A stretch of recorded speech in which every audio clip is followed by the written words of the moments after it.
बिस्मिल्लाहिर्रहमानिर्रहीम शुरू करेंगे intro to world geography for class 8 और चैप्टर है 5 transport and its importance. Topic करेंगे एयर।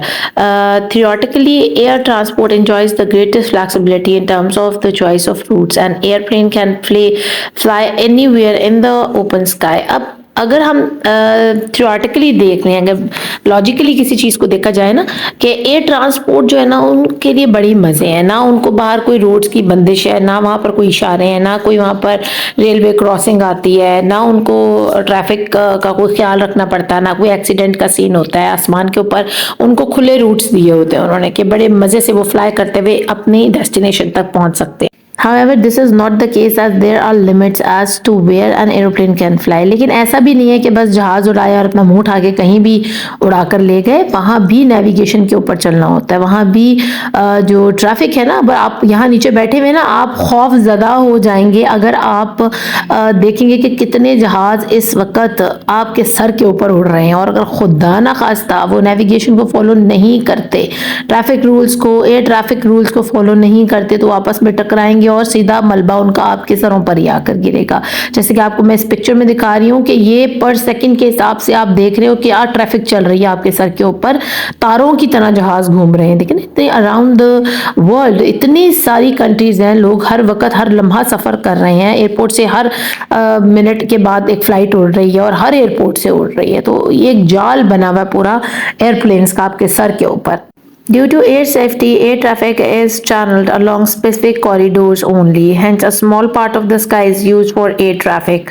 अब उनको खास कॉरिडोर्स, उनको खास रास्ते बताए गए हैं ताकि ट्रैफिक का जो तांता है, एक चैनल है, वो स्मूथली चल सके। क्योंकि इनकी अब ये कॉरिडोर्स क्या होते हैं, किसी जहाज को कहा जाता है तुम 2000 फीट की बुलंदी पर, किसी को कहा जाता है तुम 3000 की बुलंदी पर हो। यानी एक रोड के ऊपर दूसरा रोड, दूसरे रोड के ऊपर तीसरा रोड, ऐसा मंजिलें उनको दी हुई हैं। ठीक है ना, कि आप लो लेवल पर ट्रैवल करेंगे, आप हाई लेवल पर करेंगे, आप मिडिल पर करेंगे, आप बहुत अपर हाई लेवल के ऊपर ट्रैवल करेंगे। ठीक है, तो हर जहाज को पता है हाँ उसने किस हिसाब से कितनी ऊंचाई पर सफर करना है, इसीलिए वो स्मूथली सफर करते हैं और आपस में टकराते नहीं है। ठीक है, और जाने का रास्ता और आने का रास्ता और है, उनको खास कॉरिडोर्स दिए गए, स्पेसिफिक कॉरिडोर्स दिए गए हैं ताकि वो एयर सेफ्टी के हिसाब से चल सके। Hence a small part of the sky is used for air traffic. अभी हमारे आसमान का बहुत थोड़ा सा इस हिस्सा इस्तेमाल हो रहा है, क्योंकि हम जहाँ पर आबादियाँ उनके ऊपर से ज़्यादा जहाज गुजरते हैं। ठीक है, और कुछ समुद्रों के ऊपर से गुजरते हैं,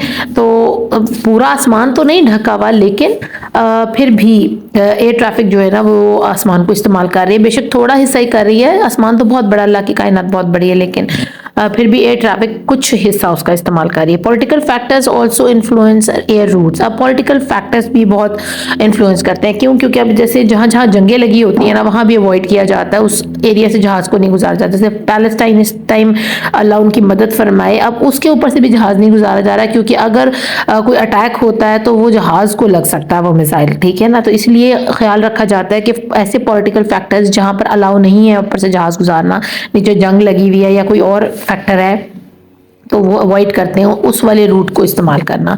for example some airlines are prohibited from flying over the USA. अब इसके अलावा यूएसए के ऊपर से कुछ ऐसी मुल्कों के जहाज हैं जिनको हम इजाज़त नहीं देते गुजरना। इसी तरह हम अपने मुल्क के टेरिटरी के ऊपर से अपनी फ़िज़ा में से इसराइल के जहाज़ को गुजरने की इजाज़त नहीं देते, इंडिया के जहाज़ को गुजरने की इजाज़त नहीं देते। इस तरह हमने भी ब्लॉक किया हुआ उनका रास्ता, हम उनको यहाँ नेविगेट ही नहीं करने देते। हमने ऐसे सिस्टम लगाया हुआ है कि उनको फिर रास्ता ही नहीं मिलेगा हवा में, वो जा ही नहीं सकेगा, जहाज आगे कोऑर्डिनेट ही नहीं बना सकेगा अपने। Air transport is linked mainly to the territory sector such as tourism and financial sectors of country. अब एयर ट्रांसपोर्ट डायरेक्टली ना सिर्फ हमारे सामान को इधर से उधर ले जाने के लिए, पैसेंजर्स को ले जाने के लिए, बल्कि टूरिज्म के लिए भी इस्तेमाल किया जाता है ना। बहुत ज़्यादा लोग सफ़र करते हैं, एक मुल्क से दूसरे मुल्क सैर और तफरीह के लिए भी जाते हैं। तो क्या है, ये फाइनेंशियल सेक्टर को भी ग्रोथ में फ़ायदेमंद है। बहुत सारे लोग जब टिकट खरीदेंगे, मुल्क को फ़ायदा होगा हमारे।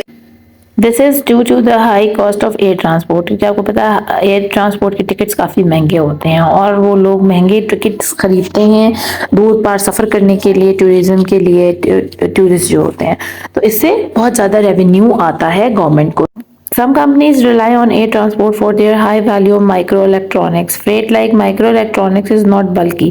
That make them easy and less costly to transport. अब बहुत सारी ऐसी कंपनीज हैं जिनकी बहुत माइक्रो इलेक्ट्रॉनिक्स हैं। माइक्रो इलेक्ट्रॉनिक्स से मुराद रोबोटिक चीज़ें भी हो सकती हैं, आपके मोबाइल फ़ोन्स हो सकते हैं, आपके स्मार्ट वॉचेस हो सकती हैं जो कि बहुत माइक्रो होती हैं, और इसके अलावा बहुत छोटे छोटे पार्ट्स हो सकते हैं बहुत इंपॉर्टेंट डिवाइसेस के, ठीक है ना। तो वो अगर आप शिप पर रखकर भेजो तो वो डैमेज होने का खदशा होता है, क्योंकि उनको बहुत जो है ना प्रिकॉशंस के साथ उठा के लेकर जाया जाता है। वो माइक्रो चिप्स हो सकती हैं और इतना बल्क नहीं होता, वो बहुत ज़्यादा बड़ा माल नहीं होता, वो बहुत सारी चीज़ें एक छोटे से बॉक्स के अंदर इकट्ठी होती है, क्योंकि माइक्रो पार्ट्स होते हैं, माइक्रो इलेक्ट्रॉनिक्स होती हैं, तो वो छोटी सी जगह घेरती हैं, ज़्यादा जगह नहीं घेरती।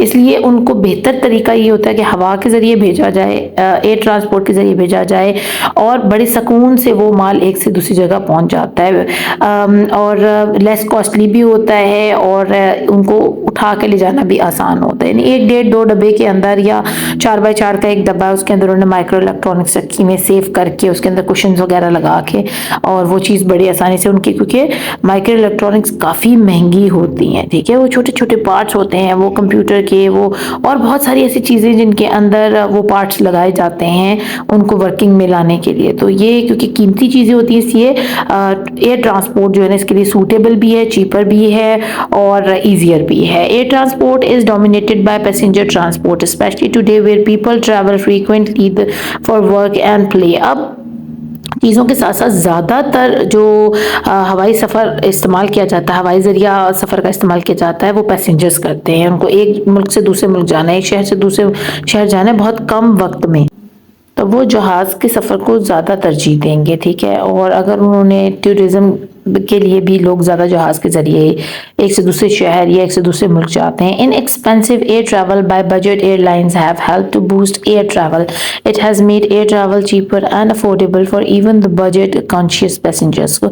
अब इन एक्सपेंसिव एयर ट्रैवल जो बजट एयरलाइंस होती हैं वो आपको ऑफ़र करती हैं, ठीक है। उसमें ये होता है कि आप एक तो हवाई सफ़र करते हैं, कंफर्ट में करते हैं, कम वक्त में पहुंच जाते हैं, दूसरा आपको टिकट्स भी सस्ती मिल जाती हैं। ऐसी बहुत सारी एयरलाइंस हैं जो आपको as compared to different airlines, expensive airline के, आपको कम पैसों की टिकट मुहैया करती हैं, जिससे आपका फ़ायदा हो जाता है और आपका ट्रैवल भी चीपर होता है, अफोर्डेबल होता है। और ज़्यादातर ये वो पैसेंजर्स होते हैं जो बजट कॉन्शियस होते हैं ना, जिनको होता है कि यार हमारे ज़्यादा पैसे ना लगे और हम टाइम से पहुँच भी जाएँ और कम्फर्ट भी मिले हमें, तो वो ऐसी एयरलाइंस, बजटेड एयरलाइंस के टिकट परचेज करते हैं। Air transport has high speed as an advantage. इसके अलावा इसका दूसरा एडवांटेज जो है ये बड़ी तेज़ है, तेज़ तरीन जरिया आमदरफ्त है। With in a few hours you will be in another city और कंट्री। आप कुछ ही घंटों में एक सिटी से दूसरी सिटी या एक कंट्री से दूसरी कंट्री में ट्रैवल कर सकते हैं। A flight from New York to London is only 7 hours at an approximate travel speed of 800 kilometre per hour. तो आप यहाँ से अंदाज़ा लगाएं कि अगर आप न्यूयॉर्क में and you want to travel to London, it takes only 7 hours to be landed from New York to London. तो क्या हुआ कि आपने 800 किलोमीटर का सफ़र 1 घंटे में तय कर लिया, और 800 किलोमीटर इंटू 7 करें तो आपको पता है 8 7 56 होता है, तो 5600 किलोमीटर का सफ़र आपने न्यूयॉर्क टू लंदन सिर्फ 7 घंटों में किया। Lahore is only a 2 hour flight from Karachi, although they are about 1000 kilometre apart. अब कराची और लाहौर का फासला 1000 किलोमीटर है। अगर आप वैसे जाएँ, अगर मैं गई थी तो मुझे पूरा एक दिन लगा था, 24 घंटे लग गए थे मेरे। 18 घंटे का वो कहते हैं, लेकिन 24 घंटे लग ही जाते हैं, 19-22 घंटे तो कंफर्म लगते हैं अगर आप बस के थ्रू, डेवो के थ्रू ट्रैवल करते हो। अभी मैं रिसेंट कराची होकर आई हूँ और यकीन माने बंदा थक जाता है, लेकिन अगर वही मैं फ़्लाइट ले लेती तो मुझे 2 घंटों में मैंने कराची पहुँच जाना था। It would take 10 hours by car, assuming that the car is travelling at 100 kilometre per hour. अब वो ये कह रहे हैं कि 10 घंटों में आप कराची से लाहौर पहुँच सकते हो, लेकिन उसके लिए stable constant 100 kilometre per our की स्पीड हो, तो ऐसा मुमकिन नहीं है ना, हमारे रास्ते उतने अच्छे नहीं है। फिर हमारे वेदर थोड़ी सी प्रिकॉशंस आ जाती हैं, कोई एक्सीडेंट अल्लाह ना करे रास्ते में होता है, कोई और प्रॉब्लम आ सकती है, टायर पंचर हो जाए, पेट्रोल भरवाना है, फिर रुक कर कहीं ब्रेक लेनी है, खाना खाना है, तो फिर 10 घंटों में बहुत मुश्किल है हमारे को। तो 18 घंटे जो फास्टेस्ट रूट आप ज्वाइन करते हो ना Lahore to Karachi, that will be take like 18 hours to reach Karachi या to reach Lahore from Karachi.